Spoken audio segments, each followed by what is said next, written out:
Cette semaine, à votre émission Reflet d'ici, une journée porte ouverte à l'hôpital de Chandler pour faire la promotion du cours de soins infirmiers. Ça avait lieu le 4 décembre dernier. Puis, dans le fond, aujourd'hui, on voulait inaugurer nos nouveaux locaux. C'est vraiment une salle d'enseignement avec la télé, par téléenseignement, qui est vraiment la nouvelle technologie. La revue de presse avec M. Marc Bert. C'est une communauté qui se mobilise, des gens qui croient en un projet de rassembler les gens et puis de rendre un côté festif et puis de passer une journée tous ensemble. On rencontre M. Zian Bernatchez pour parler du mouvement Movember. Cette année, quand j'ai commencé, la campagne a quand même bien élevé. Et puis, j'ai finalement amassé un montant total aujourd'hui de 2 937 $. Donc, c'est une somme quand même assez considérable. On rencontre M. Jean-Marie Huard pour parler du club de boxe du Rocher-Percé à Grande-Rivière. Le club il offre un cours de conditionnement physique sur une base de boxe et aussi un cours de boxe compétition. On reçoit la préfète de la MRC du Rocher-Percé en studio, Mme Diane Leboutillier. Fait que moi, là, ce que je demande, puis les maires sont tout à fait en accord avec moi, c'est que les députés, les allocations soient remises aux députés pour pouvoir desservir adéquatement la population de la MRC du Rocher-Percé. 2 tiers ou 3 quarts. Donc, ça devenait beaucoup plus accessible pour tout le monde. En 1905, on découvre le plus gros diamant du monde. Ça tient toujours, on n'a pas trouvé de plus gros. 3606 carats, 621 grammes. Les gens vont... Mesdames, Messieurs, bonsoir et bienvenue à votre émission Reflet d'ici. Eh bien, c'est mardi dernier, le 4 décembre, qu'à l'hôpital de Chandler avait lieu une journée porte ouverte pour faire la promotion du cours de soins infirmiers. Je vous invite à regarder les différentes entrevues que j'ai réalisées. Ça résume l'ensemble du projet. Donc, un beau projet à l'hôpital de Chandler. On a mis en place un cours de soins infirmiers.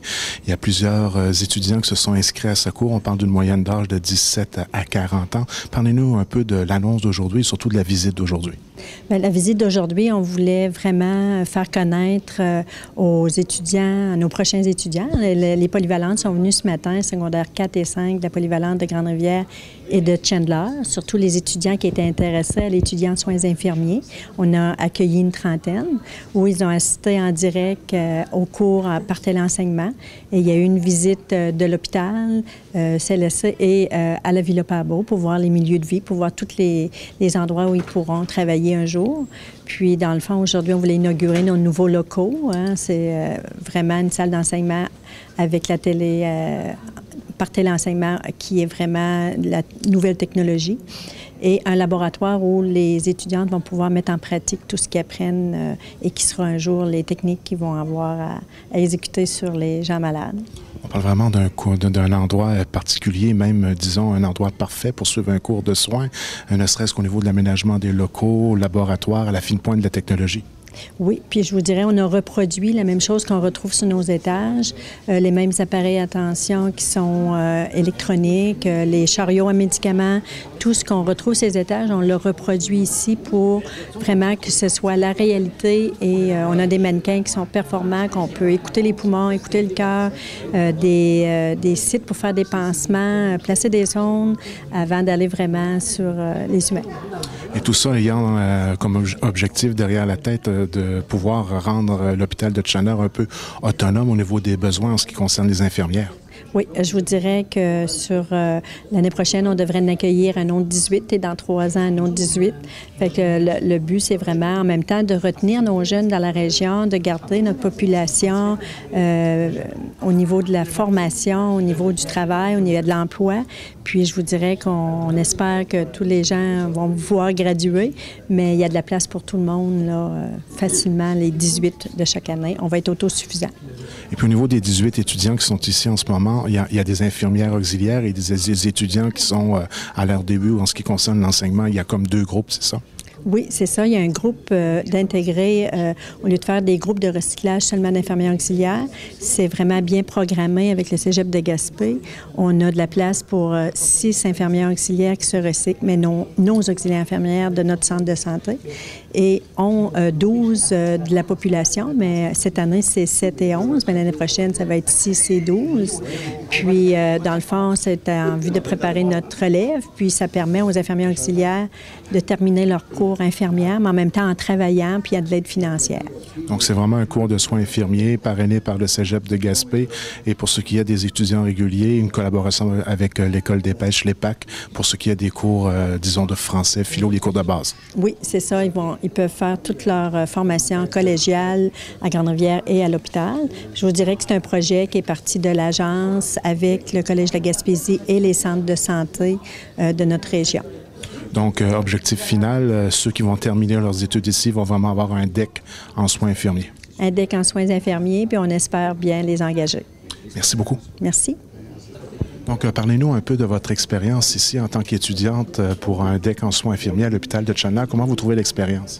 C'est sûr que l'expérience est très particulière. Je suis vraiment contente d'avoir pu vivre cette expérience-là, surtout d'étudier dans ma région. Pas de stress de déplacement jour et soir, exemple à Gaspé ou à l'extérieur. On a une belle opportunité aussi de connaître nos futurs collègues, nos futurs patrons, de connaître l'établissement, où sont les choses pendant nos labs. On est capable d'expérimenter vraiment notre travail dans notre milieu de travail tout en étudiant. Donc, votre objectif à la fin de votre DEC, c'est de travailler ici à Chandler? Oui, moi, j'aimerais rester ici, travailler en région, puis surtout ici au C3-A6 Rocher-Percé. Au niveau de l'expérience de la vidéoconférence, est-ce que ça va bien? Est-ce que c'est une belle expérience? Oui, c'est une bonne expérience. C'est sûr qu'il y a des adaptations à faire de part et d'autre des étudiants et des enseignants, mais je te dirais que ça a quand même pris un certain temps au début de la session au niveau du son, des micros, de la discipline, de l'autodiscipline. Mais l'expérience est vraiment géniale, là. Dans le fond, on est une équipe. Puis, on s'entraide entre nous. C'est sûr qu'il faut être discipliné parce que je ne te conterai pas de mentir qu'à un moment donné, la concentration elle diminue parce qu'on est devant un écran. Sauf que le prof, il réussit à toujours aller nous chercher en nous posant des questions, en interagissant avec nous, en nous demandant de lire des trucs. Fait que la dynamique est quand même très bonne. Au niveau des équipements en laboratoire et puis de l'aménagement des salles, c'est vraiment à la fine pointe de la technologie. Vraiment à la fine pointe de la technologie. On a un lab extraordinaire, on a du matériel neuf. L'hôpital a vraiment su agrémenter notre cours. On est vraiment chanceux, on manque de rien. Si on a un problème, les gens de l'hôpital puis les gens du cégep sont là pour nous, même si on est à distance. Puis le laboratoire qu'ils ont fait, ça représente une unité de soins. Puis il manque de rien, il y a tout. On est capable de pratiquer toutes nos méthodes qu'on apprend durant la semaine. Puis non, c'est génial. Merci, bonne chance. Merci beaucoup. Vous le disiez tout à l'heure en conférence de presse, c'est un peu un rêve qui se réalise au niveau de l'hôpital de Chandler aujourd'hui. Oui, c'est ça. C'est qu'on disait à un moment donné qu'on avait un projet, mais finalement, moi, je pense qu'il y a 5-6 ans, c'était un rêve parce qu'on n'aurait jamais cru qu'on aurait pu donner cette formation-là ici à Chandler. Et on a d'autres rêves là, semblables qui semblent se pointer. Oui, très intéressant. Vous parliez peut-être de réussir, c'est un projet, mais peut-être amener la technique de travail social aussi à l'hôpital? Bien, je vous dirais que c'est vraiment du domaine du rêve, dans le sens qu'on est confronté à une pénurie de personnel, pas seulement au niveau nursing, mais au niveau social également, puis à d'autres niveaux. Mais là, on voudrait prioriser nos travaux au niveau du travail social, la technique du travail social. Donc, le projet va être en élaboration parce qu'on attendait que le projet nursing soit bien campé, que tout fonctionne bien, soit bien parti. Donc, ça, on pense que c'était un beau succès. Maintenant, on travaille sur le recrutement puis la rétention, mais on voudrait vraiment, on souhaiterait pouvoir aussi se donner le même filet de sécurité pour le service social, dispenser des services au C3S Rocher-Percé. En ce qui concerne le cours de soins infirmiers, on veut vraiment répondre aux besoins qui sont criants au niveau de l'hôpital. Au niveau de l'hôpital, au niveau du CLSC, au niveau de la Villa Pabot, quand je parle du C3S, je parle de tous les sites, de tous les programmes, de tous les services. On a besoin d'infirmiers, infirmières, mais on a besoin également maintenant de travailleurs sociaux, de psychologues, de physiothérapeutes, d'ergothérapeutes. Donc, maintenant que le service nursing va être répondu, parce qu'à tous les ans, on va partir des cohortes, maintenant, il faut regarder ailleurs, puis c'est le service social qui devient aussi criant. Parce que si on pense, par exemple, à nos jeunes qui ont besoin d'avoir un suivi social pour pouvoir continuer de leur cheminement à leur vie adulte, pouvoir avoir une qualité de vie, ça prend des travailleurs sociaux qui sont aptes à intervenir. Tous nos clients qui sont en santé mentale dans la communauté ont besoin également de travailleurs sociaux. Nos personnes âgées en perte d'autonomie ont besoin de travail, du suivi du travail social également. Donc, nous avons les infirmières. Maintenant, on va regarder du côté travail social. Et puis, c'est un projet qui va s'étaler sur 3 ans. On est déjà en mode recrutement pour l'année prochaine. C'était une journée porte ouverte, justement, pour le présenter aux étudiants de la région. Oui, extraordinaire. C'était la journée porte ouverte. On a rencontré les étudiants des 2 polyvalentes, secondaire 4 et secondaire 5. Ils ont visité nos sites, l'hôpital, le CLSC et la Villa Pabot. Ils ont rencontré les étudiants. Ils ont rencontré les représentants de l'agence, représentants du Cégep de la Gaspésie des Îles. Et maintenant, ils vont être capables de prendre une décision éclairée sur leur avenir si le domaine nursing les intéresse. Parce qu'en plus, ces jeunes-là vont avoir comme opportunité de suivre leur formation sur leur territoire, donc n'auront pas de frais à payer pour des appartements et tout ce que ça entoure lorsqu'on doit quitter le nid familial. Merci beaucoup. Ça fait plaisir, merci.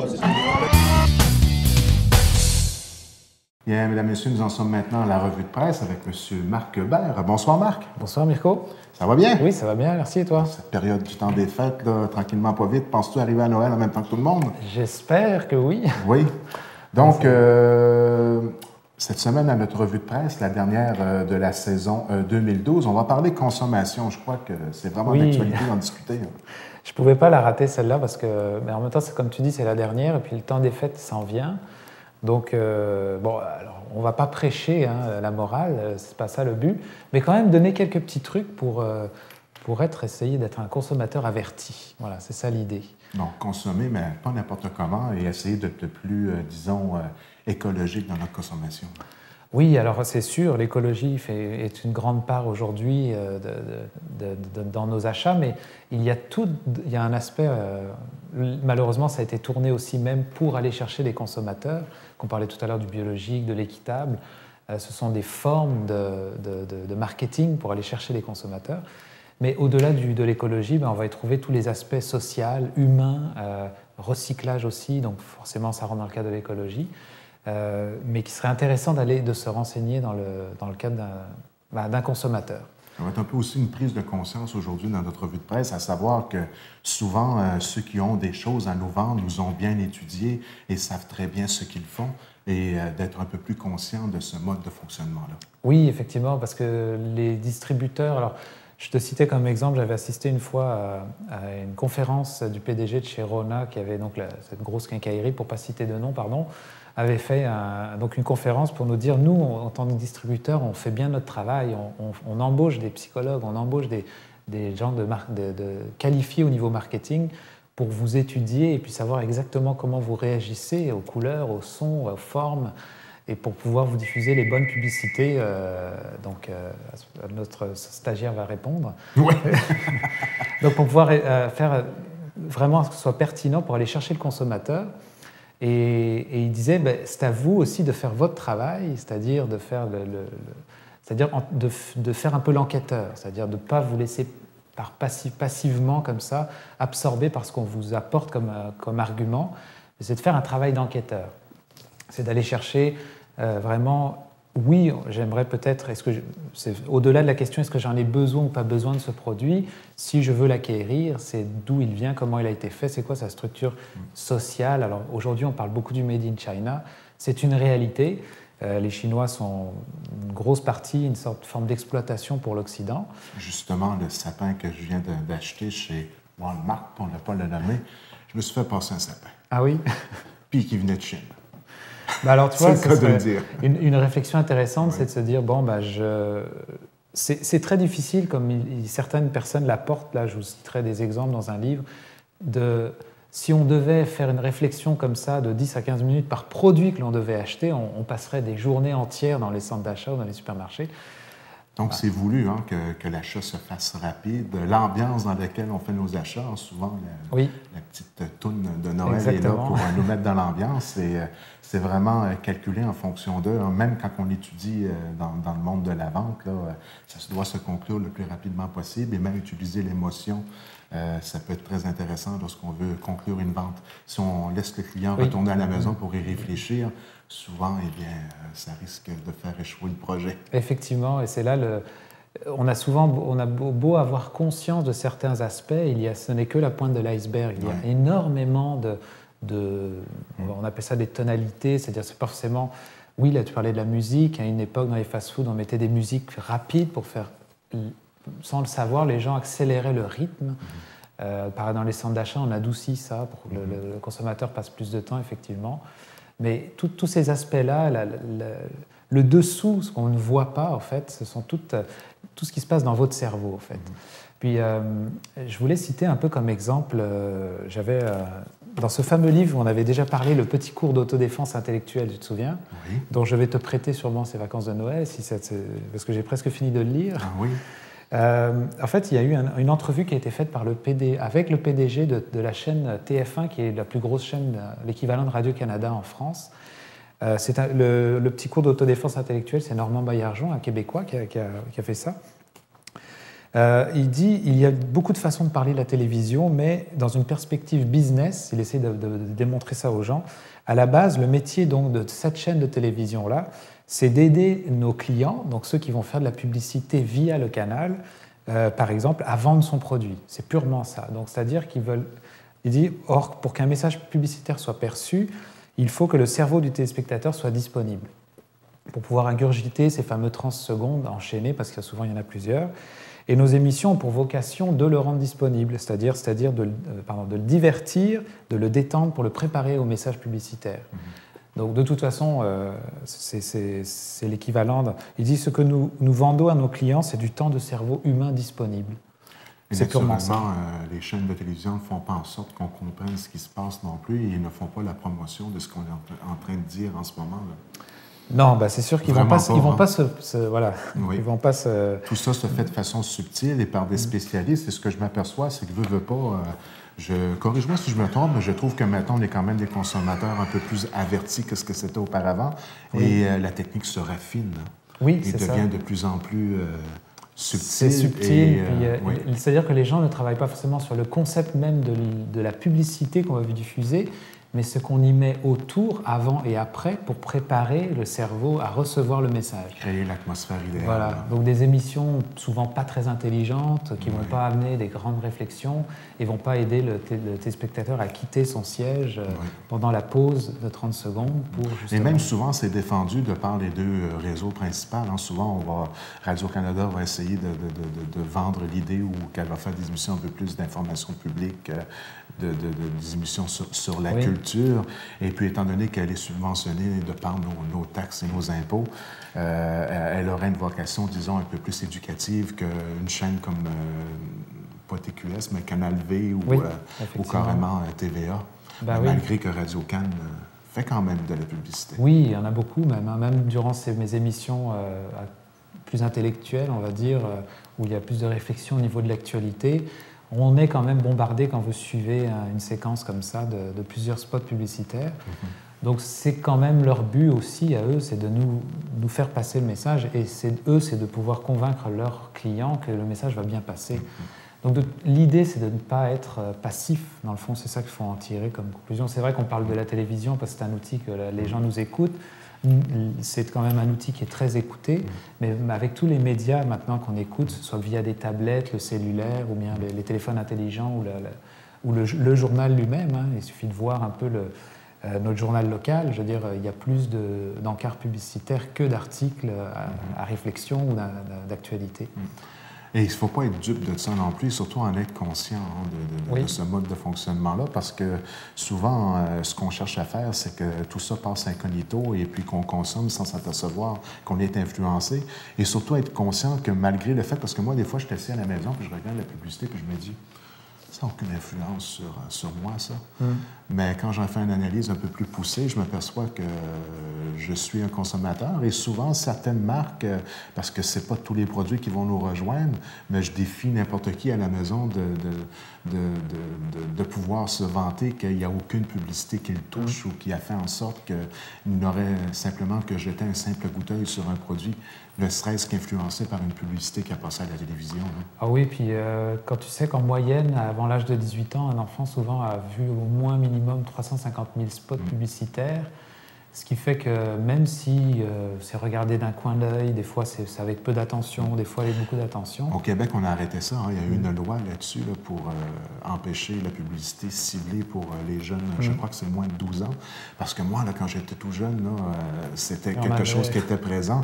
Puis quel harcèlement mes parents pouvaient avoir à vivre lorsqu'une publicité, puis what de publicité qu'ils pouvaient avoir. Là. Alors, il y avait avant, à l'époque, il y avait la quantité, mais maintenant, ils ont, via cette loi-là, ils ont travaillé fort pour justement bypasser un petit peu. C'est-à-dire que c'est sous une autre forme. Ouais. Souvent, il y avait une émission, je n'ai pas réussi à retrouver les images, mais une émission connue, un peu du style Star Academy, où il y avait des invités qui étaient assis sur un canapé.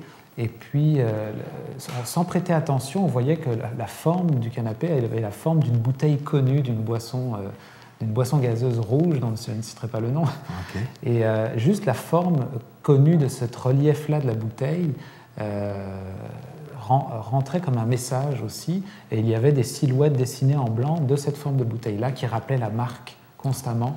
Donc, c'est à ne pas négliger. Voilà, donc il y a des formes dans les décors, il y a des formes qu'on utilise maintenant de cette subtilité-là pour dire que... Puis il y a des commerces qui maîtrisent là, ce médium-là, cette manipulation-là d'une façon incroyable. Là, je pense à McDonald's là, qui nous fait des annonces des fois qui nous fait pratiquement pleurer là, à manger un Big Mac. Là. Oui, non, c'est vrai, les valeurs familiales sont mises de l'avant-plan. On va chercher des souvenirs d'enfance. C'est recherché. Hein? Oui, l'émotion. C'est le mot. Aller rechercher l'émotion et puis ça nous donne le goût d'inviter notre blonde pour un souper amoureux à manger un Big Mac. Là. Ça dérape. Là. À l'Arche d'Or, oui. Ça dérape. Quand tu es rendu que tu invites ta femme pour souligner ton anniversaire de mariage au McDo, il y a quelque chose qui ne marche pas. Tu as été influencé quelque part. Bah oui, de toute façon, ça va être. On en avait parlé déjà de notre émission.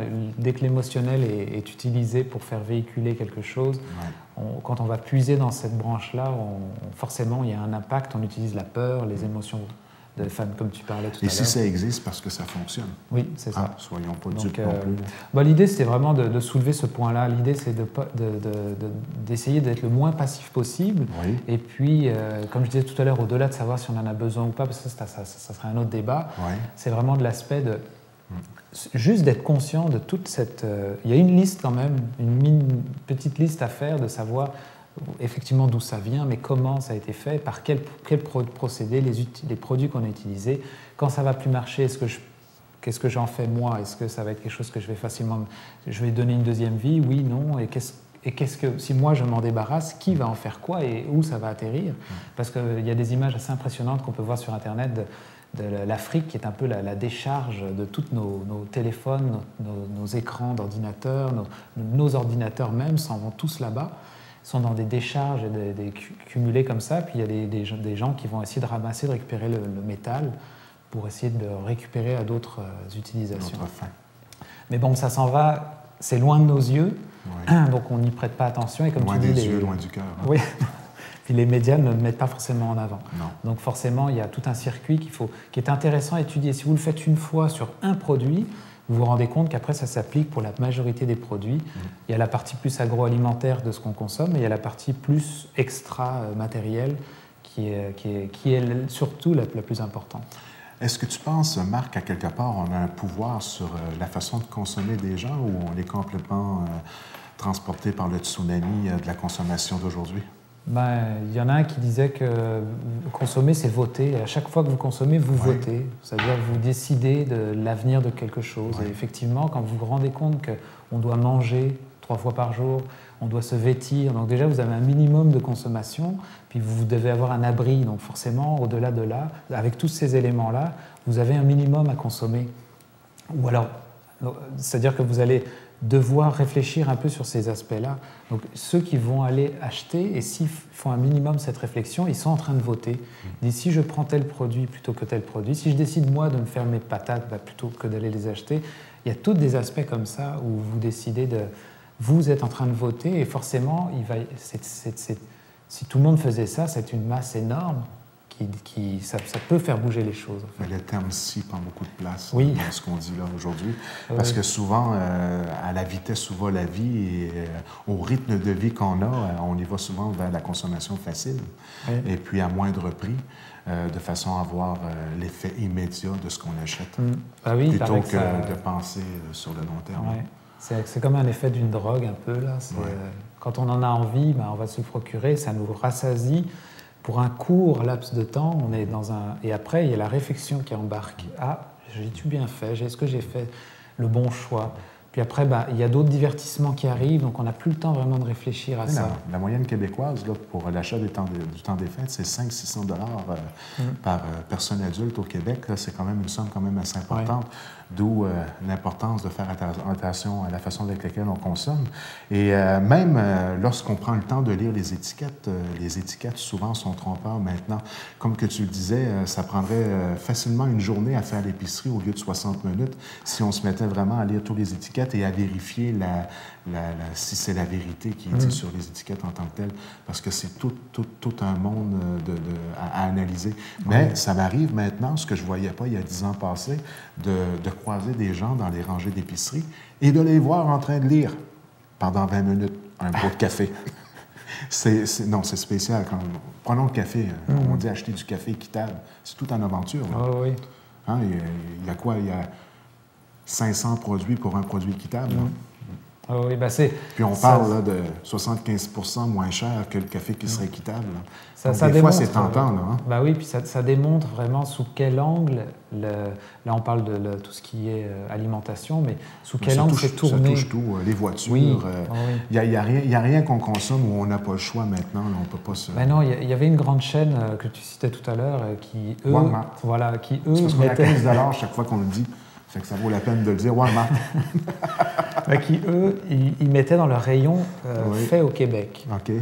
Donc, et en fait, on s'est rendu compte que eux, ils pouvaient mettre ce petit pancarte-là devant le produit s'ils avaient acheté ce produit à un fabricant, donc si la maison mère était par exemple à Montréal ou à Québec. Donc, mais par contre, le fabricant pouvait très bien, lui, commander ses produits en Chine. C'est juste qu'eux, ils se donnaient l'autorisation d'afficher que c'était fait au Québec s'ils l'achetaient au Québec, au lieu de passer directement, d'aller chez un acheteur dans un autre pays. Donc en fait, ils utilisent beaucoup, il y a des stratégies où on contourne les lois, comme tu dis. Eux, ils travaillent dans ce sens-là. C'est leur travail de vous duper, c'est une forme de manipulation pour que vous achetiez le produit. Et sous toute forme, vous avez à la fois l'impression de faire un bon geste et en fait, il y a... En fait, le geste, le meilleur qu'on puisse faire, au-delà de se faire pousser soi-même nos patates, c'est quand vous allez acheter directement chez l'agriculteur et que vous voyez comment il travaille, que vous lui serrez la main et qu'il vous dit, et vous le voyez travailler, vous achetez vos patates et vous allez les consommer chez vous. Tout à fait. Moins il y a d'intermédiaires, moins vous allez être dupé, moins les gens cherchent à faire du profit. Ça, c'est tout un... Et donc, c'est ça. Et puis, à la limite, essayons de consommer à l'intérieur de notre MRC du Rocher-Percé, même si c'est des produits qui viennent de Chine, au moins ça fait vivre un commerçant de la place. Si je n'avais pas fait la gaffe d'acheter mon petit sapin de Noël chez Walmart et que je l'avais acheté sur un commerçant de la place, j'aurais eu la possibilité peut-être de pouvoir aussi le retourner plus facilement et pouvoir avoir quelque chose qui a un petit peu plus d'allure comme arbre de Noël. Donc, je pense que mon prochain arbre de Noël, je te le dis tout de suite, il va être acheté dans MRC Rocher-Percé avec un commerçant de chez nous. Et au moins, ça fait rouler l'économie de la place. Acheter chez nous, c'est hyper important avec la consommation par Internet, puis avec les magasins grandes chaînes qui sont à l'extérieur. Il ne faut pas que les gens perdent de vue que s'ils prennent tout ce chemin-là, il y a des commerçants ici qui vont se retrouver en situation très difficile. C'est sûr. Donc, l'achat local, là, C'est très important. Et un autre aspect hyper intéressant que tu vas discuter avec nous et qui va peut-être nous donner des idées cadeaux pour le temps des fêtes cette année, c'est le fameux marché de Noël qui avait lieu à Val d'Espoir cette fin de semaine. Oui, ben effectivement, pour finir sur une touche... un peu plus positive. Il y a eu donc un événement, au-delà du fait qu'il y ait des artisans qui viennent exposer, c'est toute une...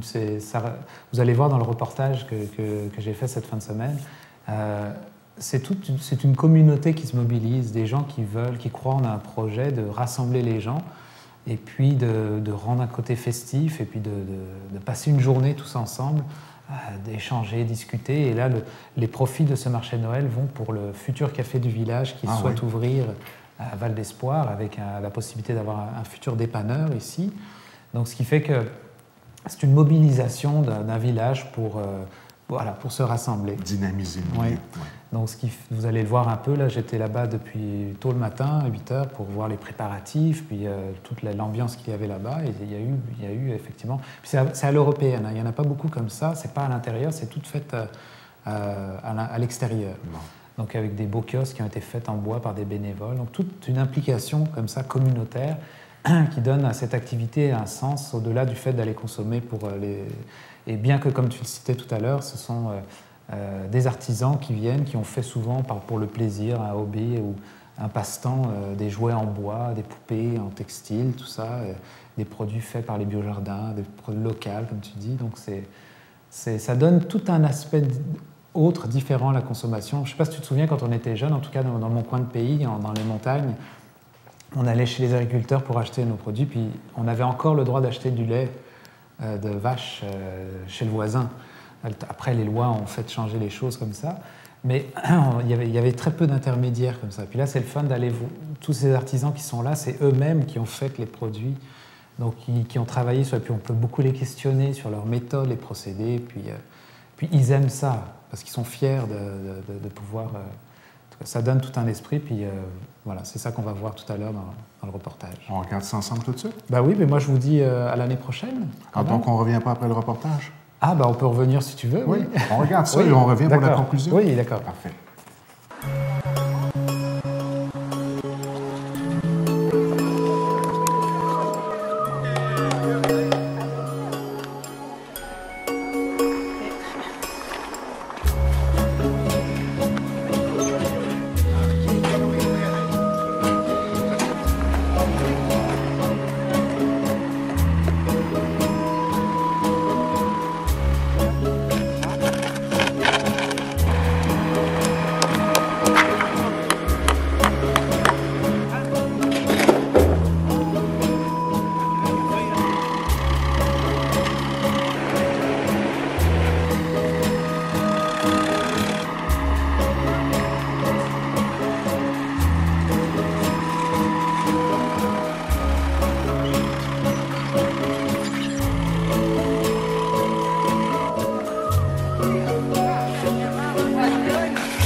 Salut, je m'appelle Marie-Claude Rézio, je suis la coordonnatrice de ce marché de Noël, deuxième édition 2012 de Val d'Espoir. Pour la deuxième année consécutive, les gens du village se sont réunis pour faire un marché de Noël extérieur à l'européenne. C'est un marché qui se tient, comme je disais, à l'extérieur. Il y a des artisans, des animations, feux de camp, Père Noël et tout. Puis les profits sont versés à notre café culturel qu'on veut ouvrir bientôt dans le village. Donc, tous les efforts sont mis ensemble pour enfin ouvrir notre café culturel.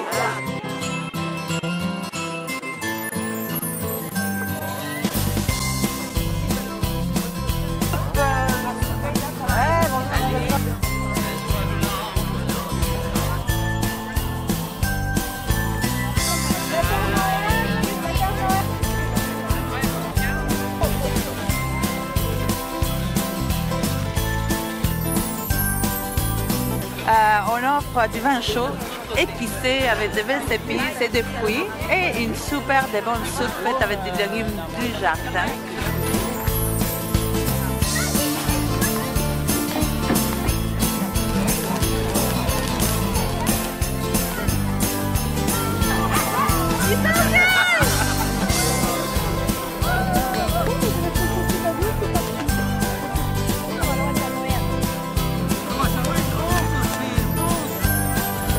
Ce qui est intéressant dans le concept aussi, c'est comme c'est à l'extérieur, donc tous les artisans sont assez courageux d'avoir accepté d'embarquer dans notre idée. Bonjour, bienvenue au marché à l'Européenne de Val d'Espoir. Nous, notre table, c'est pour une bonne cause. C'est pour une levée de fonds pour notre journal de village, La Flamèche, qui est faite bénévolement. Alors, mon nom c'est Marie-Nicolas de Ferrer, je suis de Grande-Rivière. Ça tombe bien parce que mon troisième et dernier roman s'appelle Libérez-moi est localisé partiellement à Val d'Espoir. C'est Pauline Thibodeau, je viens de Barachois. Je présente mes mosaïques qui sont faites d'inspiration du moment présent. On est production maraîchère Cajot. On fait de la production de légumes depuis 4 ans. Dans le fond, on fournit des paillis de légumes à tous les semaines durant l'été. On fait un peu de tout, à peu près une trentaine de variétés de légumes, fines herbes. Salut, moi c'est Lucien Méthode. Je fais des crèches, des objets en bois, des jouets pour les enfants, des objets de décoration. Moi je m'appelle Nadia Mongeon. J'ai une passion pour le chocolat qui vient de assez loin. C'est chocolat au lait, chocolat noir surtout. Et les intérieurs, c'est des crèmes. Donc c'est pas des fondants, c'est des crèmes faites à base de chocolat, de crème, de vrais fruits s'il y a des fruits. Donc c'est très naturel comme confection. Moi je m'appelle Karen Golden et ça c'est mon conjoint Benoît Thibault. Alors ici c'est le kiosque des jardins élémentaires. Donc c'est les produits de mon conjoint et moi qui sont la poterie. Donc des pièces de céramique. On a également des produits maraîchers, des produits du jardin. Moi, c'est Nancy et Manon. On est des bio-jardins de Rocher-Percé à Val d'Espoir. Nos produits vedettes, ici, la gamme de cosmétiques de Vax. Et aussi, j'ai emporté quelques articles qu'on vend dans notre boutique l'été pour montrer aux gens qu'on vend autre chose que des produits qu'on fait directement en laboratoire.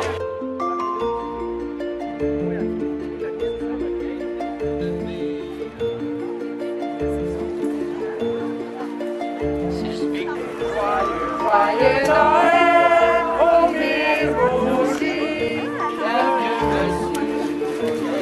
vers le vivant, où tout est sale, au coin du feu, et dans chaque maison, il flotte un air de fête, partout la table est prête, et on entend la mer. Oh, vive le vent, vive le vent, vive le vent d'hiver.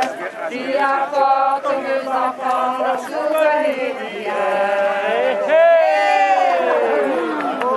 Puis aussi, c'est tous les gens du village qui sont bénévoles, qui travaillent fort à faire un succès de l'événement. On les remercie vraiment fort. C'est un beau succès encore cette année et la température est avec nous.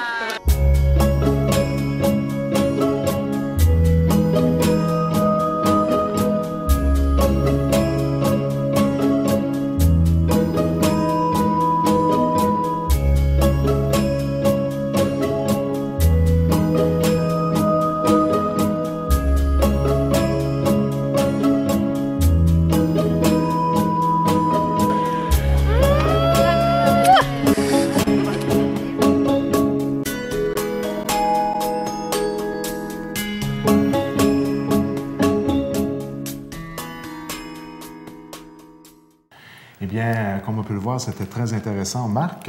Et on a dit qu'on allait revenir pour la conclusion. Là, on s'en va pour le temps des fêtes. Oui. Peut-être en profiter pour faire une petite annonce personnelle en ce qui concerne probablement tes vœux de Noël. Effectivement, c'est de souhaiter un éveil personnel à chaque personne. Et puis un éveil à la consommation. Ah voilà, à la conscience. Oui, la conscience à la consommation. Et puis, pas parce que je le fais moi, mais c'est des choses que je prends conscience aussi. Donc, c'est des choses que j'aime bien partager.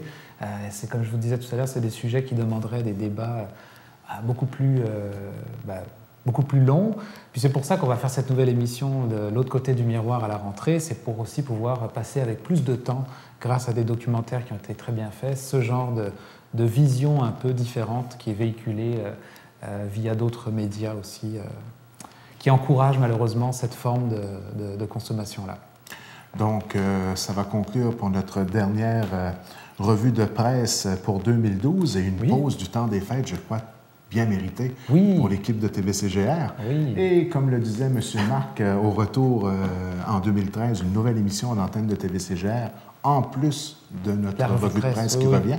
Oui. Donc, merci beaucoup de ta collaboration en 2012. C'était un véritable plaisir de te découvrir à l'intérieur de notre programmation. Oui, moi aussi. Vous êtes très sympathique et c'est un plaisir de travailler avec vous. Merci. Et on se donne rendez-vous en 2013. Oui, à l'année prochaine. Joyeux Noël et bonne année à tout le monde.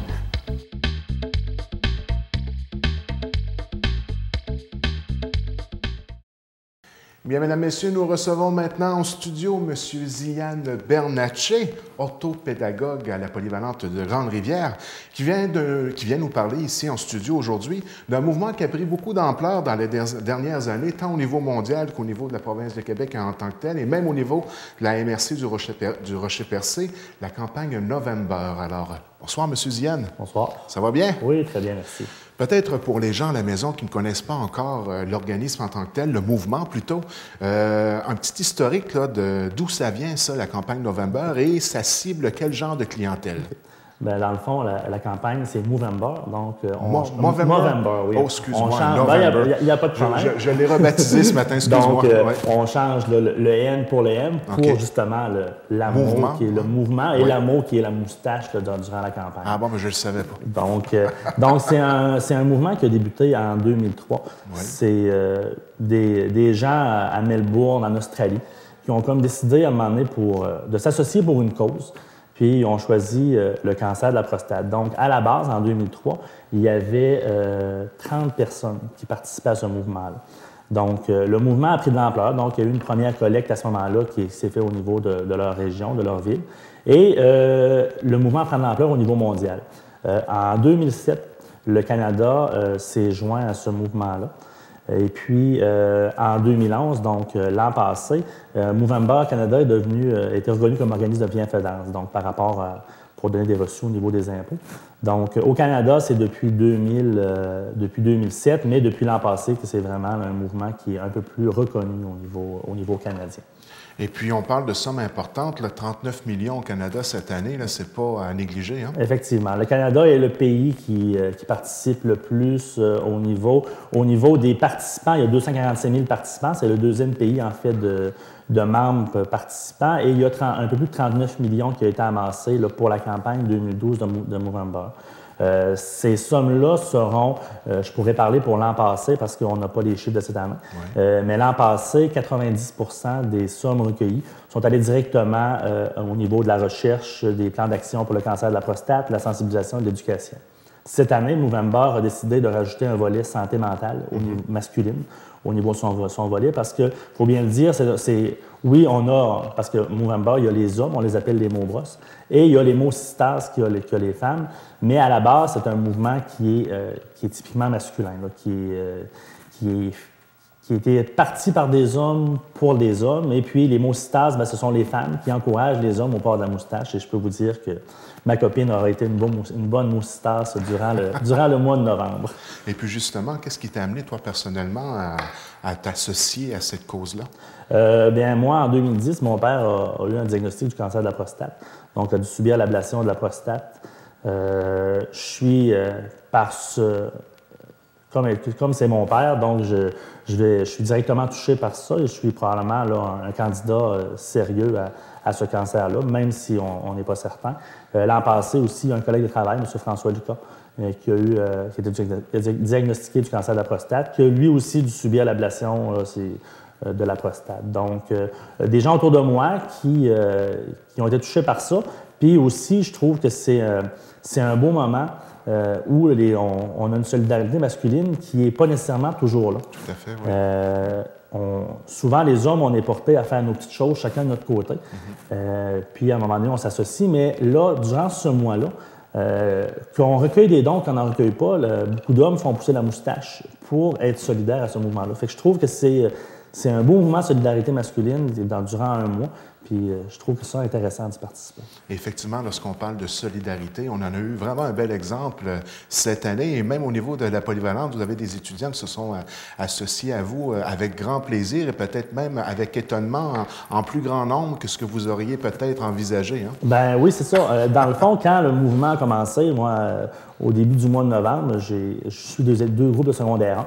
Fait que j'ai expliqué aux élèves pourquoi je portais la moustache. Et j'ai un élève, Jordan Vibert, qui a levé la main, il m'a dit « Diane, on devrait faire ça nous autres aussi. » Fait que ça a comme resté comme ça, mais j'ai dit « C'est pas fou ton idée. » J'ai dit « Je réfléchis à ça, puis je regarde qu'est-ce qu'on peut faire. » Fait qu'à ce moment-là, c'était Dave Méthode qui était notre technicien loisir à l'école. Fait que j'en ai un peu jasé avec Dave, puis on a décidé d'organiser la journée Movember au littoral. Donc, durant la semaine qui a précédé, donc c'était le 29, jeudi le 29 novembre, durant la semaine qui a précédé, on a passé des messages à l'intercom pour avertir les jeunes que le jeudi, ça allait être la journée Movember, donc d'arriver avec des moustaches à l'école, originales ou peu importe. Puis moi, ce que j'avais demandé à deux enseignants de l'école, j'avais demandé à Sandra Lambert et Marc Chapadeau s'ils pouvaient, durant la première période, aller puis maquiller des moustaches aux étudiants. Fait que ce qu'on a fait, c'est qu'ils ont accepté. Puis je me suis rendu compte que ça a pris vraiment de l'ampleur parce que ce que je pensais qu'elle allait durer une période a duré toute l'avant-midi. Donc, j'ai Sandra qui a fait des moustaches, j'ai Marc, puis j'ai aussi une étudiante là, qui est à l'école, Chanie Colin-Béliveau, qui est venue, elle aussi, faire des moustaches là, durant une période. Donc, je vous dirais que sur les 300 jeunes de l'école, probablement, là, entre un 225, ça, je ne me trompe pas, certains, là, vous allez pouvoir le voir sur les images. Là, on voit les images en ce moment. On portait la moustache à ce moment-là. Ça fait que ça a été un beau mouvement, ça a été une belle réussite, puis ça a été, je pense, la façon de nos jeunes de l'école de dire, ben on encourage la cause, puis bravo. Vraiment un beau geste de solidarité. Très, très beau. Donc, après que les moustaches étaient prêtes, sur l'heure du dîner, tout le monde est descendu dans la salle en bas, puis là, on a pris quelques photos. Oui, c'est ça. On a pris quelques photos, donc on a Ariane qui est venue du journal Le Havre. On a aussi pris une photo qu'on a envoyée au 5 à 7 sur suggestion de Dave, le 5 à 7 à RDS. Prennent des photos, puis ils appellent ça le 5 à 7 autour du monde. Donc, les gens prennent des photos un peu partout dans le monde, puis ils envoient leurs photos avec le logo du 5 à 7. Fait que Dave a eu l'idée de prendre une photo avec le logo, puis vendredi soir, donc le 30 novembre, pour souligner la fin du Movember, RDS a diffusé l'image que nous avions pris, la photo, pour souligner ça. Fait que je pense que ça a été une belle clôture pour la campagne et pour les élèves de l'école aussi. Ça donne une visibilité. Une belle visibilité à l'école, effectivement. Puis tu me disais en préparation d'entrevue que peut-être que la photo est encore sur le site. Oui, c'est ça. Si jamais les gens veulent se rendre là, sur le site, c'est le 5 à 7 autour du monde. On tape ça sur le moteur de recherche sur Internet. Et puis, vous allez arriver, vous allez voir, c'est une photo que Dave Méthode a envoyée à ce moment-là. Ça fait que ça a été génial. Et puis, le comble de cette activité-là, c'est quand même une somme impressionnante qui a été amassée là, pour la cause. Effectivement. Je m'étais donné comme objectif cette année de ramasser 2100 $. L'an passé, j'avais eu des gens généreux qui m'avaient supporté dans ma cause. J'avais dit cette année, je vais essayer de faire la même chose. J'avais collecté mes dons. Et puis, cette année, quand j'ai commencé, la campagne a quand même bien élevé. Et puis, j'ai finalement amassé un montant total aujourd'hui de 2937 $. Donc, c'est une somme quand même assez considérable. Je ne m'attendais pas à ça. J'espérais dépasser mon 2100 $, mais les gens ont été solidaires à cette cause-là, puis ont bien embarqué. Puis, je remercie les amis qui m'ont encouragé. Puis, j'ai aussi 4 partenaires que j'aimerais remercier. J'ai le bar Le Caméléon, j'ai NR Duguay Construction, j'ai les Poissons salés gaspésiens et puis j'ai la Caisse populaire du littoral gaspésien là, m'ont soutenu dans cette cause-là. Donc, je tiens à les remercier là, sincèrement de m'avoir aidé. Et étant donné la réussite de souligner le mois Movember, c'est Movember, bien ça? Oui, c'est ça. Étant donné que ça a été une réussite cette année, je crois que ça risque de revenir encore une fois l'année prochaine, hein? Oui, bien, à la base, je croyais prendre une année sabbatique pour l'an prochain. Oui. Puis finalement, là, je pense qu'avec le succès que la campagne a obtenu, je vais y aller pour une autre année l'an prochain. Et puis je solliciterai encore les gens peut-être de différentes façons dans cette campagne-là. Je tiens aussi, j'avais oublié à remercier les différents commerces parce que sans m'avoir soutenu financièrement, ont accepté de mettre des banques. Oui, justement, j'allais dire, on va avoir la chance de te revoir avec la moustache dans l'ensemble des commerces. En tout cas, dans certains commerces, certains commerces de Grande-Rivière, le Panneur Marie-Soleil. C'était assez frappant, une moustache avec style cette année. Avec style, oui, c'est ça. L'an passé, j'arborais le style un peu plus mexicain. Oui. Cette année, je ne pourrais pas vous dire nécessairement le style que j'arborais, mais disons que c'était quand même assez... Style Transformers un peu. Peut-être Transformers, oui. Fait que là, il faudra choisir la moustache pour l'an prochain. C'est que si jamais il y a des gens qui ont des propositions de moustache pour l'an prochain, je suis ouvert à toute proposition, pourvu que ça puisse se raser de façon raisonnable le matin, il n'y a pas de problème, parce que c'est quand même un défi de raser la moue à tous les matins. Il faut quand même l'entretenir et puis faire Il faut entretenir, oui, tout ça, ça fait que c'est pas nécessairement évident. Pour que tu puisses continuer ton métier à la polyvalente de toute façon. Pour que je puisse continuer mon métier, et puis ce qui est important de dire, c'est que la moustache ne va pas être longue pour le Movember. C'est que la règle, c'est le 1er novembre, c'est que tout le monde se rase. Fait que ça doit être une moustache qui est complètement neuve. Ce sont des nouveaux poils qui poussent pour le mois de novembre. Donc c'est une moustache taillée. Oui, taillée. C'est pour ça qu'on ne peut pas avoir des longs poils, puis on ne peut pas tourner la moustache officiellement. Il y a des gens qui le font, puis c'est bien tant mieux, ceux qui portent la moustache depuis des années. Mais un type comme moi commence sa moustache à la première journée.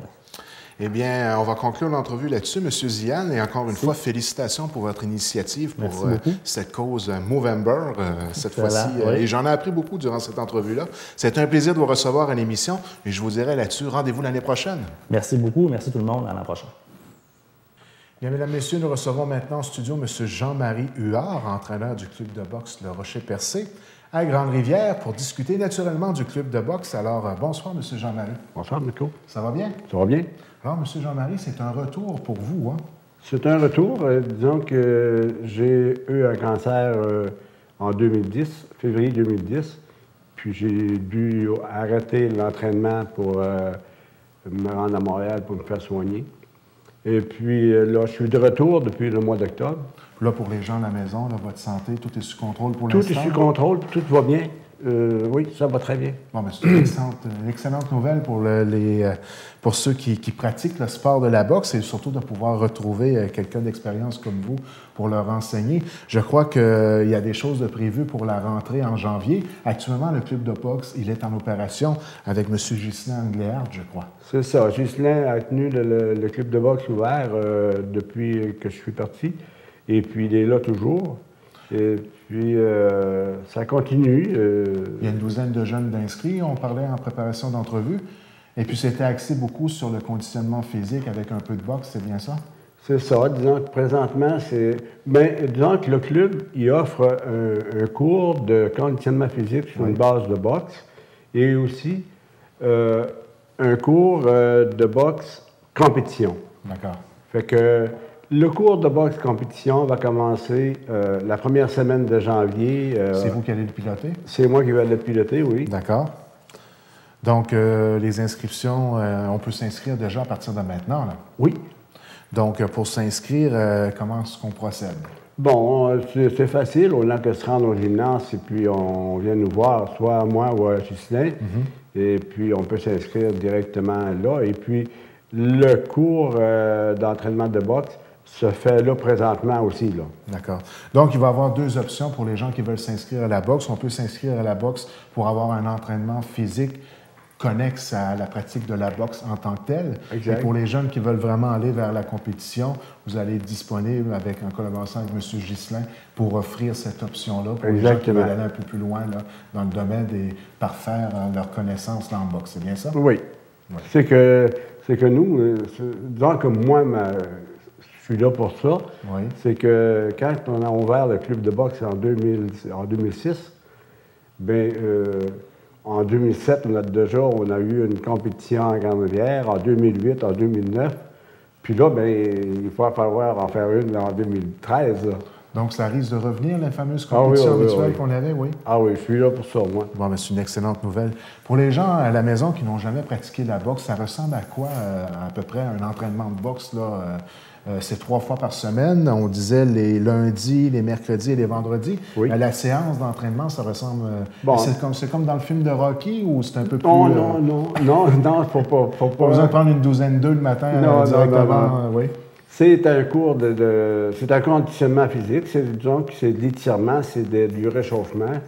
Et puis, il y a presque une demi-heure, oui, c'est ça, 35 minutes de réchauffement, puis d'étirement, puis bien se préparer, de cardio. Et puis, après ça, bien là, c'est la technique de boxe qui rentre en ligne de compte. Et il y a un ring installé. On a un ring. Pour la compétition boxe, on met les gants dans la haine. Mais pour le conditionnement physique, on ne met pas les gants. On ne met pas les gants. Non. Et la beauté de la chose, c'est que c'est quand même un prix qui est très accessible. On parle de 50 $ par mois et l'ensemble du matériel est fourni, Jean. L'ensemble du matériel est fourni, c'est ça. C'est que nous, tous ceux qui viennent faire de la compétition ou même de l'entraînement pour le conditionnement physique, ça leur prend quand même des mitaines, des gants, tout ça. Et puis, ça, c'est fourni, des casques protecteurs. Puis ça, c'est fourni par le club. Et tout, naturellement, est toujours fait dans une atmosphère de sécurité. Oui, oui. Les entraîneurs sont vigilants là-dessus. Oui. Et puis, on est vigilants. Et puis, non, ça se déroule très, très bien. Et c'est pour tous les âges? Tous les âges, oui. Le conditionnement physique. Oui. Au niveau de la boxe? Au niveau de la boxe, moi, je peux les prendre de 8 ans à ceux qui veulent faire l'expérience. On ne sait jamais, peut-être que M. Bunton va aller faire un peu de boxe avec vous. Je crois qu'il a 102 ans, là, très bientôt, M. Bunton, oui. Ah bon. Donc, voilà une belle activité qu'on remet à l'avant-plan sur les ondes de TVCGR pour en faire un peu la promotion. Mais c'est un grand plaisir, j'imagine, pour l'univers de la boxe de la MRC du Rocher-Percé. Votre retour, disons, au bercail, directement au club de boxe du Rocher-Percé, qui en est, là, on parle de quelques années d'existence, là? Oui, bien, on a ouvert en 2006. C'est ça. Donc, ça a fait son bout de chemin. Oui, puis il est là pour rester. Pour rester, oui. Bon, bien, ça aussi, c'est une bonne nouvelle. Et l'autre bonne nouvelle pour les gens à la maison, c'est que je vais aller vous voir, moi, 2e semaine, 3e semaine de janvier, puis on va faire un petit reportage directement au club de boxe. Ben oui. Puis montrer aux gens un peu à quoi ça ressemble l'entraînement, les équipements, et puis... Ça va nous faire plaisir. Bien, d'ici là, je vous souhaite un joyeux temps des fêtes et on se donne rendez-vous à la fin janvier pour un autre reportage. Merci, de même. Au plaisir de se revoir, M. Au revoir. Pour la suite de notre rencontre avec le préfet de la MRC du Rocher-Percé, ou la préfet, est-ce que je dois dire le préfet, la préfet? Ah, j'ai pas de problème avec ça. L'important, c'est que Mme Diane Leboutillier. C'est ça. Donc, Mme Leboutillier, la semaine dernière, on a parlé de dossiers très importants. Là, maintenant, on va parler du bureau du député actuel qui a été élu au gouvernement provincial. Oui.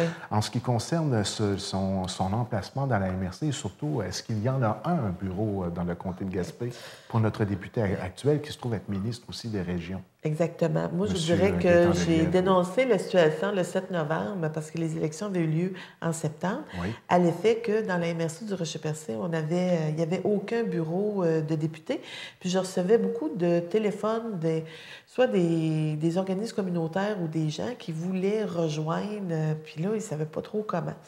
Fait que moi, le 7 novembre, j'ai fait parvenir une lettre à M. Gaétan Lelièvre lui demandant là, d'avoir au niveau de la MRC qu'on ait un bureau de député parce que je savais qu'il y a un pied à terre pour notre population. Je savais qu'il y avait un bureau il y avait un point de service à Sainte-Anne-des-Monts, il y avait un point, le bureau est à Gaspé. Ça, c'est pour M. Gaétan Lelièvre. Puis parce que la MRC, particularité, c'est qu'on a 2 députés. Fait qu'il y avait un bureau à Bonaventure et un bureau à Carleton.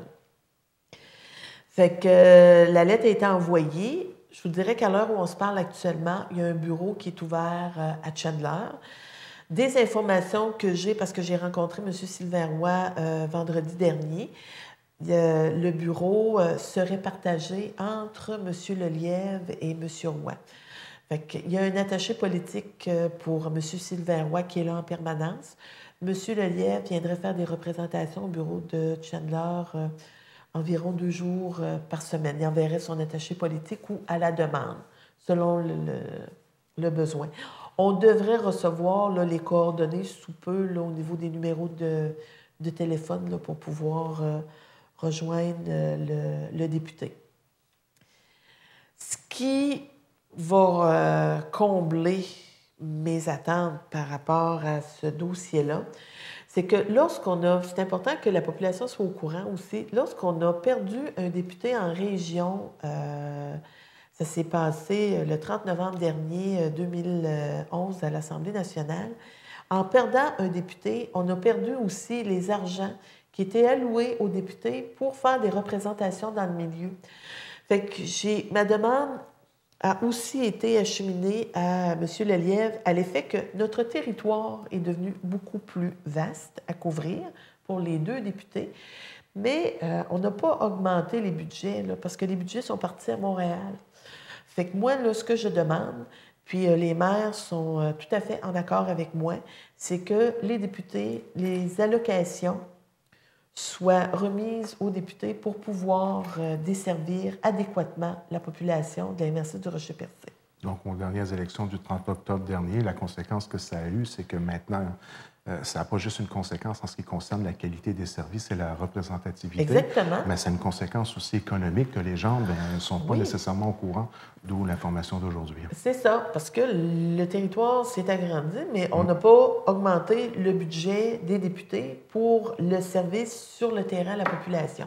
Il faut le dire, hein, ça donne vraiment quelque chose de particulier. On en parlait en préparation d'entrevue. C'est très difficile pour nous de se détacher de la ville de Chandler. On est voisins, là. Donc, la réalité politique versus la réalité économique, là. Oui, puis je vous dirais que moi, il y a des gens qui m'ont interpellée, puis des maires aussi qui m'ont interpellée, que ce soit là, Percé, Sainte-Thérèse ou Grande-Rivière, pour dire, écoutez, nous, notre député devrait être sur notre territoire. Puis là, le député va être à Chandler. Ça fait que là, on va regarder avec M. Lelièvre quelles pourraient être là, les possibilités. Là. Les solutions les plus viables. Exactement. Puis je comprends aussi que les 2 députés ont décidé de s'installer dans le même bureau parce qu'ils n'ont pas les allocations nécessaires. Ça fait qu'eux, là, c'est des coûts supplémentaires. Ça fait qu'ils essaient de sauver des coûts. Fait que je dis, bon, écoutez, là, on va se battre pour les bonnes choses aussi. Ça fait qu'on nous donne ce qui nous revient. Je ne quitte pas, ça nous revient. Tout à fait. Fait qu'on nous donne ce qui nous revient pour bien desservir nos populations. Mais je peux vous dire, Mme Leboutillier, que de notre côté, au point de vue journalistique, lorsqu'on va avoir la chance de rencontrer M. Lelièvre, on va le questionner sur ce dossier-là et s'assurer qu'au niveau de la qualité des services, qu'il y ait une présence continue, une facilité d'accès et que les argents, dans la mesure du possible, nous reviennent, étant donné que c'est notre comté, c'est notre député. Exactement. Puis ça va faciliter le travail des députés. Tout à fait. Maintenant, un autre dossier aussi très important, l'approche territoriale intégrée. Alors voilà un dossier qui chemine bien et ça fait que déjà plusieurs mois qu'on travaille là-dessus. C'est ça. Puis l'approche territoriale intégrée, communément, là, que nous on appelle là, ATI, dans notre jargon, c'est vraiment on veut agir ensemble pour le développement social de la communauté. Ça fait qu'il y a eu ce que nous, on a appelé une grand-messe, le 21 et le 22 novembre dernier, où on a eu 36 organisations en développement social dans la MRC qui se sont assis ensemble pour voir comment ça va se développer, ça, le social, là, dans la MRC. Fait qu'on avait, dans ces 36 organisations-là, il y a eu 43 participants. Puis on s'est dit aussi, qu'est-ce qu'on veut, comment est-ce qu'on la voit? C'est vraiment se donner une vision du développement social de la communauté. Puis on avait des gens là, du Centre local d'emploi, Centre de santé, des organismes communautaires, des représentants de MADA, des représentants de politique familiale, dans chacune des municipalités. Moi, j'ai participé aux 2 jours. Pour moi, je trouvais que c'était important d'être là. Fait tous les gens se sont assis ensemble pour voir, bon, nous, là, qu'est-ce qu'on veut pour notre MRC? Quels sont les enjeux importants sur lesquels on se doit de travailler? Puis on la voit comment, notre MRC au niveau social, là, pour les 5 à 10 prochaines années. Fait qu'on a eu ces 2 jours, puis ça a été très ardu, là, 2 jours de rencontres. Les gens, je vous dirais, ça commençait à 8h30 le matin, ça se terminait à 4h30 l'après-midi. Ça a travaillé très fort. Puis c'était beau de voir la solidarité, puis la mise en commun des expériences de travail, puis puis de l'expertise aussi qu'on a là, dans notre milieu. Fait que, il y a une prochaine rencontre qui va avoir lieu au mois de janvier, une dernière rencontre. Puis à partir de là, il y a un document final là, qui va être déposé. Puis aussi, ce que ça nous permet, c'est de ne pas dédoubler les services qui vont être offerts. Parce que des fois, là, chacun au travail, on est dans nos organisations, puis on fait des choses, puis peut-être que l'autre qui est à côté, il travaille sur le même dossier, puis fait qu'on s'est rendu compte, là, on veut maximiser les argents parce qu'on le voit, on le sait au niveau gouvernemental. Tout le monde est en compression budgétaire. Ça fait qu'on doit travailler autrement, mais on doit travailler en collaboration, par exemple. Fait que je tiens à féliciter là, vraiment tous les gens là, qui étaient présents. Ça a été un beau travail de concertation qui s'est fait. Puis j'ai assuré les gens qui étaient en place, parce qu'une des inquiétudes était, oui, mais là, on fait des discussions, est-ce que ça va demeurer sur les tablettes? Fait que je leur ai assuré qu'en tant que préfet, il n'était pas question que ça reste sur les tablettes, que ce document-là allait faire partie du travail de planification stratégique qu'on est en train d'élaborer au niveau de la MRC. Ça fait que ça va être inclus dans la planification stratégique, puis ça fait qu'on ne pourra pas ne pas tenir compte. Ça va être la meilleure façon de faire pour pas que tout ce travail-là se retrouve sur une tablette. Réunir nos forces pour aller de l'avant. Exactement. Ouais. Puis ça nous amène un petit peu... La planification stratégique. Et pour les gens qui ne connaissent pas à la maison ce projet-là, peut-être donner un peu de détails.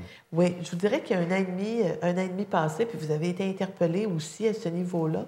On voulait, la MRC, se donner un plan de développement, une vision sur vers où la MRC veut aller, vers quoi sur quoi la MRC va travailler.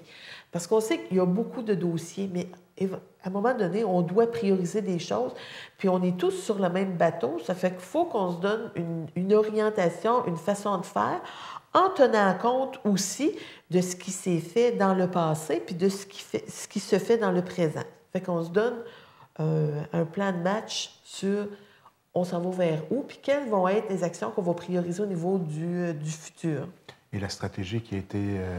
Il y a eu un comité de travail qui a été formé. Ça. Et ce qui est beau dans ce projet-là, de notre côté à nous, c'est qu'on a impliqué certains acteurs du milieu. On n'a pas demandé à une firme, faites ça pour nous autres. Non. C'est sûr que nous, là, on voulait que ça vienne du milieu, on voulait que les gens s'impliquent, parce que vous avez raison, on aurait pu le faire comme d'autres MRC ont fait.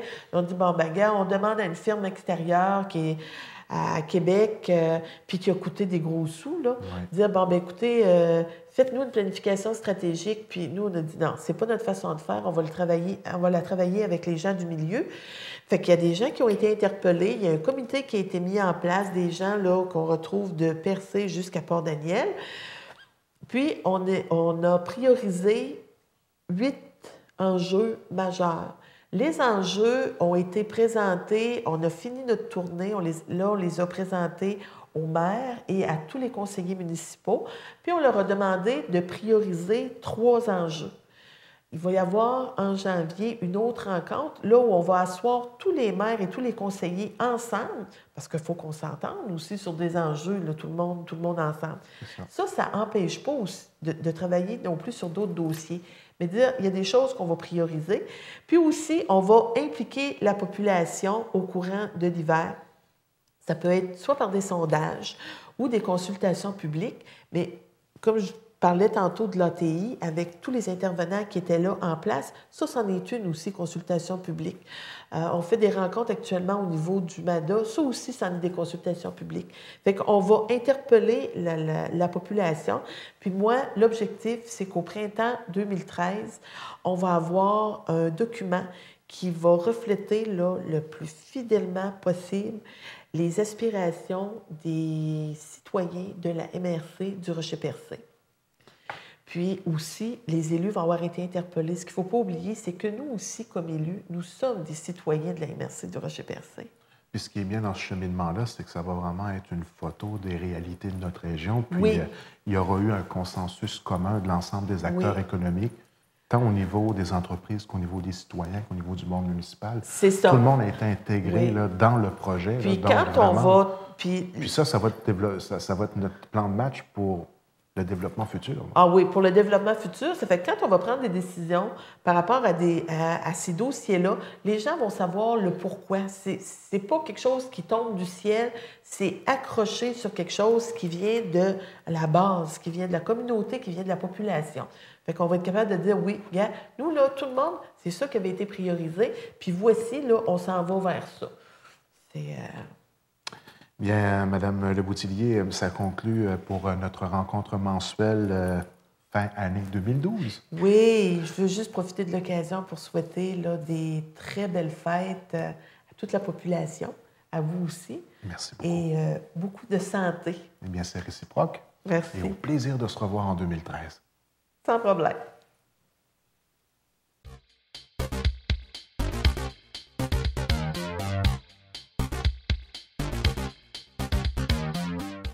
Bien, mesdames, messieurs, nous en sommes maintenant à la capsule divertissement, toujours en notre compagnie, Mme Jocelyne Courvier, réalisatrice et animatrice de cette capsule divertissement, qui est diffusée maintenant à une nouvelle plage horaire sur les ondes de TVCGR. On va en faire un peu la promotion, c'est tous les lundis, vers les 18h30. Donc, on ouvre la programmation les lundis maintenant, exclusivement avec la capsule divertissement. Et vous faites toujours partie de l'émission Reflet d'ici, bien sûr. Alors, bonsoir, Jocelyne. Bonsoir. Comment ça va? Ça va bien? Ça va toujours bien? Oui. On parle de diamants aujourd'hui. Diamants. Pas la capsule divertissement, mais les diamants en général. Les diamants qu'on dit les meilleurs amis de la femme. Ah oui? C'est écrit ça dans mes recherches partout. Ah bon? T'en as pas beaucoup? Non, je ne suis pas une fille à diamants. Honnêtement, là, non, je ne suis pas une fille à diamants. Pas le budget ou t'aimes pas ça? Ou... Honnêtement, là, au lieu d'une bague à diamants, moi, ce qui m'impressionne plus, c'est qu'ils font des bagues avec des météorites. Ah. Moi, j'aime les choses originales. Ah.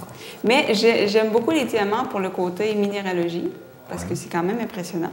Donc, je parle de ça aujourd'hui. Le diamant est fait de carbone, la même chose que le graphite, c'est-à-dire les mines de crayon.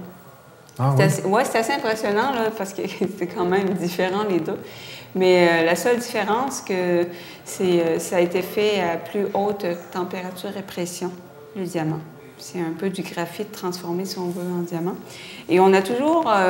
on véhicule que le diamant, la substance naturelle la plus dure au monde. On a découvert il y a peu de temps que non. Il y a une substance qu'on appelle le l'once d'aléite. Les gens vont avoir une image qui est plus dure, qui est un peu, si on veut, dans la même famille que le diamant, qui se forme lorsqu'un astéroïde frappe la Terre. Donc, c'est des conditions assez rares.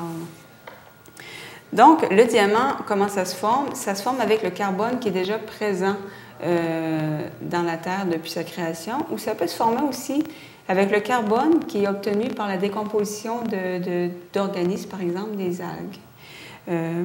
Comment ça se forme? Comme je le disais, c'est à forte température et à forte pression. On parle de 1000 degrés Celsius, quand même beaucoup. Et ça peut être plus que ça même.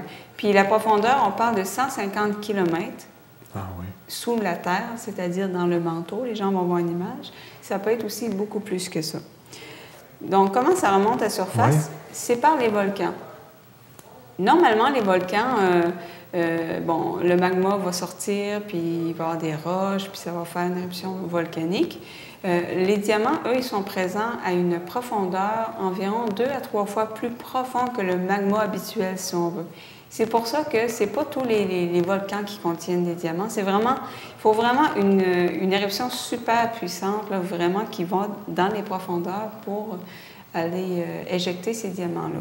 Excuse-moi, Jocelyne, mais je vais revenir au début de la capsule. Je pense qu'il y a un bout là, que je ne suis pas certain d'avoir bien saisi. Il y aurait des diamants qui seraient formés par l'impact d'une météorite, c'est-tu bien ça? Exactement.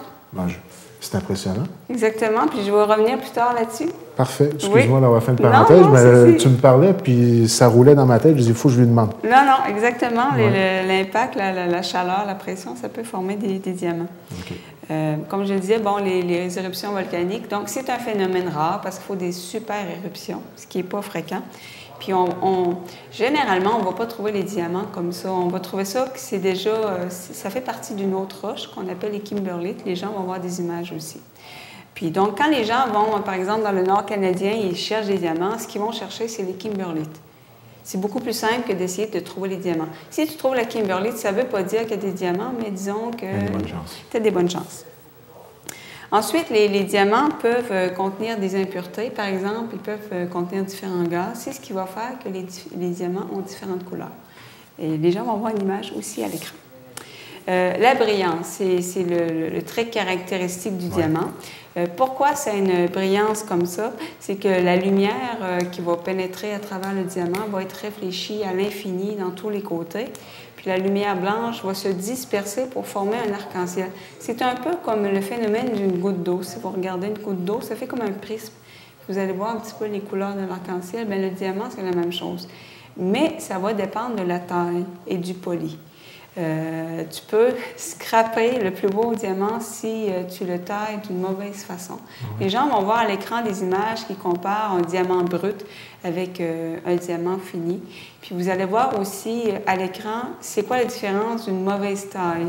C'est que le diamant, au lieu d'offrir tout son éclat, sa profondeur, il va avoir l'air plus petit, il va avoir l'air plus terne. Donc, la taille du diamant, c'est vraiment un art là, ça prend beaucoup de temps à maîtriser. C'est un art qu'on avait un peu développé ici en Gaspésie dans les dernières années. As-tu entendu parler un peu de ça? Dans le coin de Montjoly.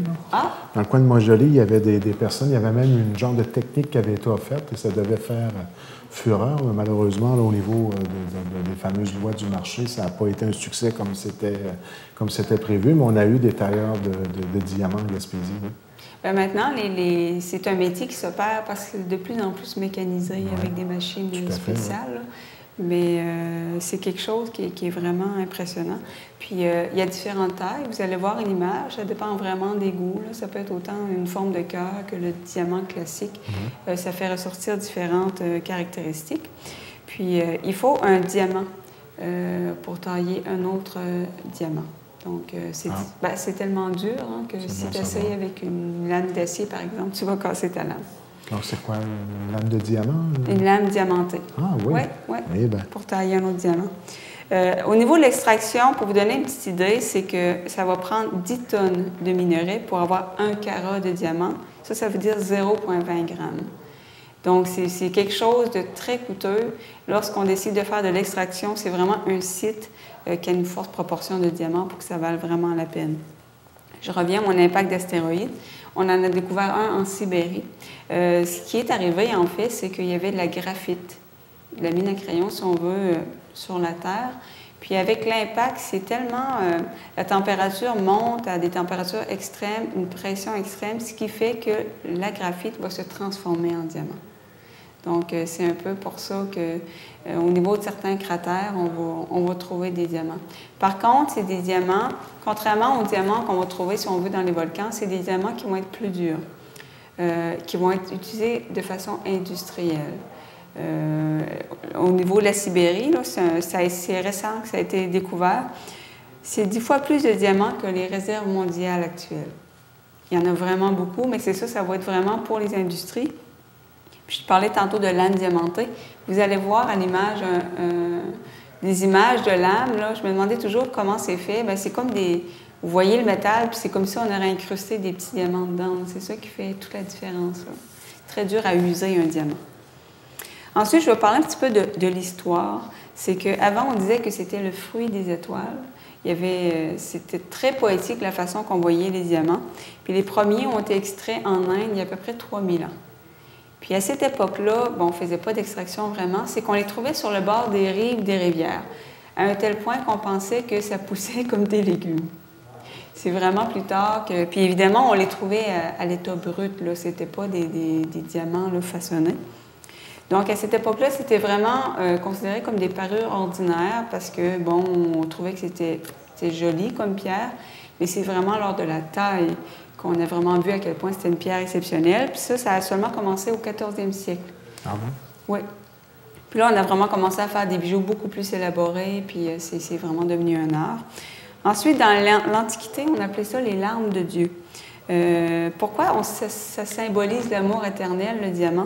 C'est qu'à l'époque de l'Antiquité, on disait que les flèches de Cupidon étaient faites de diamants, le bout des flèches.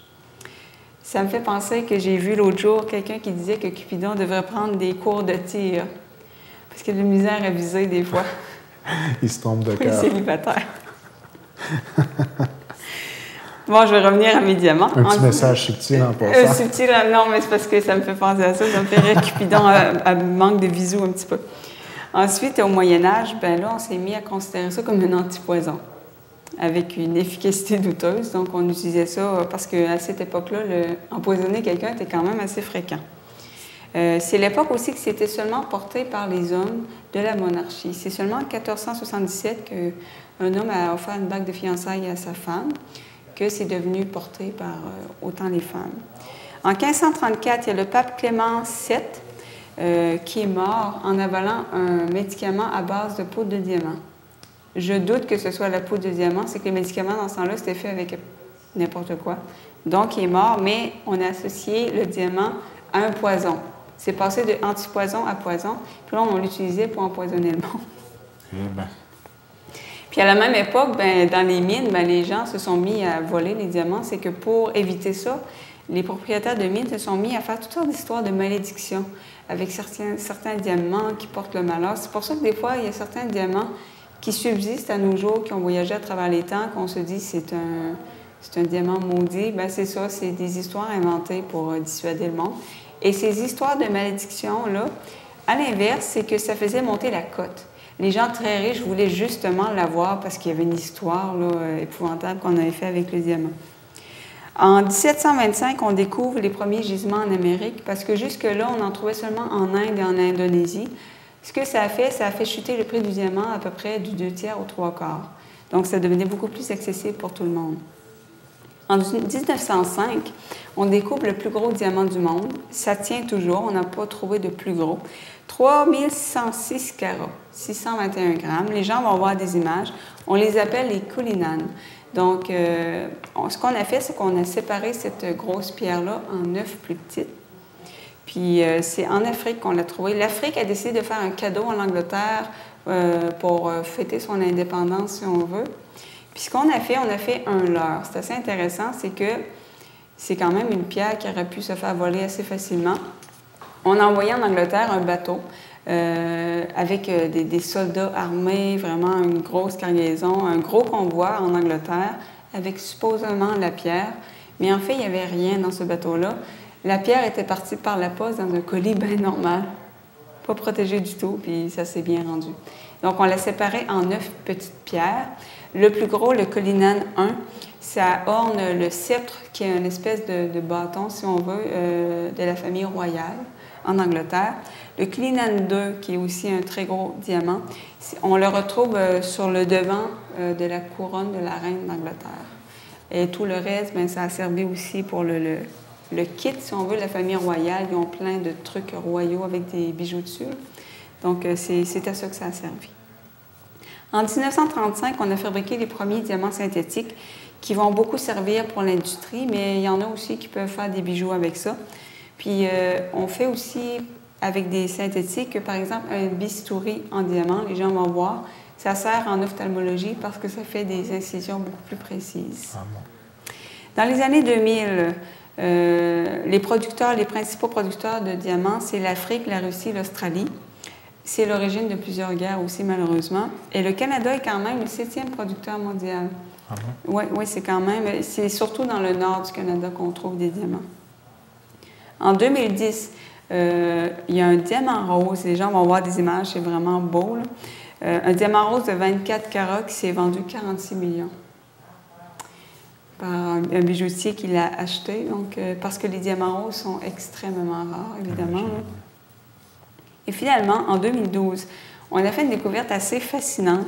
La planète 55 Cancri, c'est une super Terre. Ça veut dire qu'elle est beaucoup plus grosse que la Terre, en fait 2 fois plus grosse que la Terre, 8 fois plus lourde. Sa température est de plus de 1600 degrés Celsius et elle fait une orbite autour de son Soleil en 18 heures au lieu de 365 jours comme nous. Donc, elle est très rapide. Qu'est-ce qu'elle a de spécial? C'est qu'elle est constituée au 1/3 de diamant pur. Donc, les gens voient des images, c'est des représentations artistiques qu'on n'a pas prises.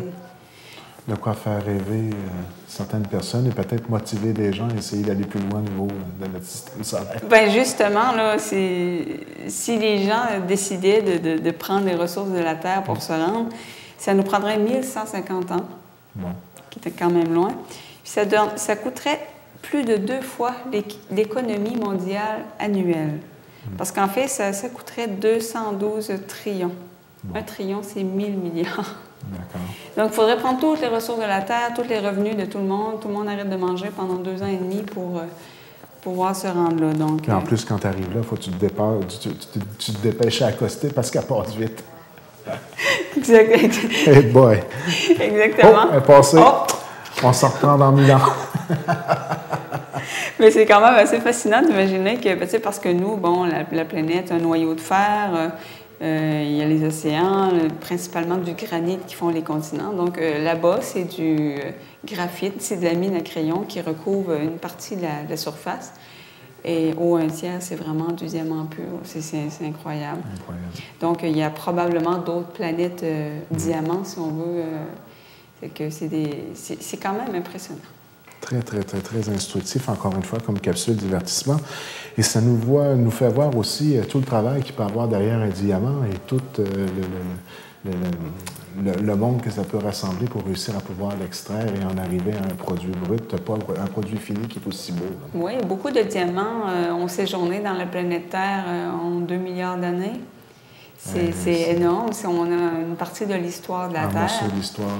Exactement. Il y a des diamants que ça prend des mois à tailler parce qu'on ne se met pas là puis on taille. Là, on va faire des croquis, on va faire des reproductions, on va faire pour essayer de trouver la coupe idéale qui va faire ressortir. En tout cas, c'est vraiment c'est quelque chose. Il y a quoi pleurer quand tu manques ton coup, là? Mon Dieu. Ah. Puis ça a dû arriver souvent. Là, J'en doute pas. Essai-erreur, là. Oui. Surtout le premier qu'il y a eu en atelier 1, là, ça devait être tout un artiste. Hein. Bien, comme le premier diamant, le plus gros diamant de la reine, là, dont je parlais, celui qui a eu la commande de le tailler, bien, au premier coup de couteau qu'il a essayé, il a cassé sa lame. C'est quelque chose. Puis ça fait en fait pas très longtemps qu'on a trouvé la coupe idéale, puis ça a resté la coupe idéale. Je pensais que tu allais dire, ça fait pas trop longtemps qu'il est sorti de thérapie. Il s'en est jamais remis. C'est ça, oui. Non, il a fait une bonne job. Bon. Mais quand tu as le plus gros entre les mains, ça doit être quand même quelque chose... Ça doit être stressant un petit peu. Puis le premier diamant qui a été trouvé en Afrique, ça, c'est assez particulier. C'est un petit garçon qui a trouvé ça, qui jouait dans un étang, puis qui voyait comme une roche brillante. Puis c'était un diamant qui était pris après une Kimberley. C'était assez gros. Puis il a ramené ça à sa mère, puis il a trouvé ça spécial. Puis le voisin qui connaissait un petit peu les minéraux s'est dit « Mon Dieu, je pense que c'est un diamant. » Puis là, la mère, il n'a même pas vendu. Elle a dit « Ah, on va le prendre là. » Ça valait très, très cher. C'était un très... C'est le premier diamant en Afrique qui a fait la folie vers... La renommée du site. Bien, finalement, l'Afrique est aujourd'hui le premier producteur. Oui, et il y a tout un commerce pas très, très beau à voir. Voilà, c'est le côté plus noir de l'industrie. On pourra en faire une autre chronique à un certain moment donné. Bien, merci beaucoup pour la capsule de cette semaine et comme d'habitude, on se donne rendez-vous la semaine prochaine. Avec plaisir. À la semaine prochaine. Bien, mesdames, messieurs, c'est ce qui va conclure votre émission Reflet d'ici pour cette semaine. On se laisse sur des images de l'activité Movember qui avait lieu à la Polyvalente de Grande-Rivière la semaine dernière et aussi des images de la journée porte ouverte à l'hôpital de Chandler. Et moi, je vous dis merci d'avoir été avec nous durant toute l'année 2012 et je vous donne rendez-vous l'année prochaine pour une autre émission Reflet d'ici. Joyeux Noël et bonne année à tous nos auditeurs et auditrices.